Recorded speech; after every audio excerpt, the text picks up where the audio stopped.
depends on how they use it. They do believe to the smoke of that they can drive away bad spirit or bad luck. They can cure all diseases like stomachache, headache, and insect bites.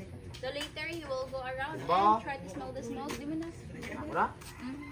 Ayan. So try to smell the smoke. The smoke of that smells like incenso or kamamian. But no added chemicals, just pure sap. Tunggu. Wala pa sabi niya gusto. Dito, sa harapan. Kanino? Kaya sali. Hindi ba? Tunggu.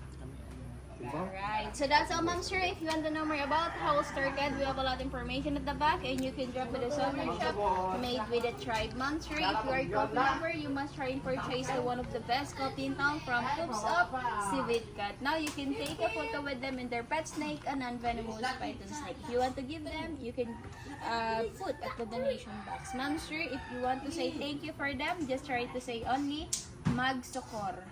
Okay, so now you can take a photo with them, group by group.